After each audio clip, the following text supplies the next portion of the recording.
Baca buku itu baik, tapi terlalu banyak membaca ternyata jadi hal yang buruk. Dulu, Sultan Syahrir dibuang bersama Muhammad Hatta ke bagian timur Indonesia menggunakan pesawat. Sebelum perjalanan, Hatta mempersiapkan buku-bukunya untuk dibawa ke pengasingan. Berbeda dengan Sultan Syahrir yang tidak membawa buku dan cenderung cuek. Ketika sampai di pengasingan, mereka berdua disambut oleh anak-anak kecil. Setiap hari, Syahrir bermain dengan anak-anak itu. Sultan Syahrir kemudian mulai bermain di kolam sambil berenang dan berburu ikan hingga di hutan berlarian dan mengenal kondisi hutan di tempat pembuangan itu. Hal yang berbeda muncul dari Hatta yang banyak menghabiskan hari-harinya dengan buku.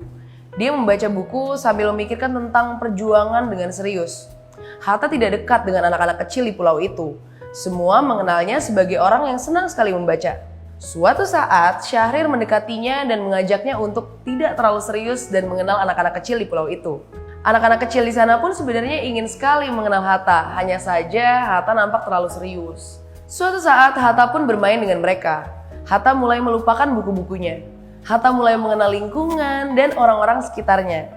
Ketika waktu di pengungsian usai, mereka pun kembali ke kota asal dengan menggunakan pesawat.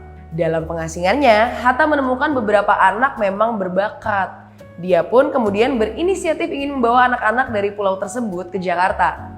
Karena pesawat itu penuh dengan buku Hatta, akhirnya tidak ada tempat untuk anak-anak itu. Hatta kemudian mengambil keputusan untuk meninggalkan buku-buku tersebut di pulau itu dan membawa beberapa anak dari pulau itu bersamanya. Ketika sampai di Jakarta, anak-anak yang dibawa Hatta ini rajin sekali untuk belajar. Salah seorang anak itu menjadi dekat sekali dengan Hatta dan akhirnya menjadi salah seorang pemikir terbaik di negeri ini. Namanya Des Alwi. Hatta pun belajar bahwa tidak selamanya membaca buku itu baik bagi kita dan lingkungan, kecuali dalam konteks tertentu. Manusia itu lebih berharga dibandingkan buku. Kita harus bisa memiliki titik yang seimbang antara keinginan diri membaca buku dan kebutuhan lingkungan sosial kita. Kalau kamu gimana? Setuju nggak?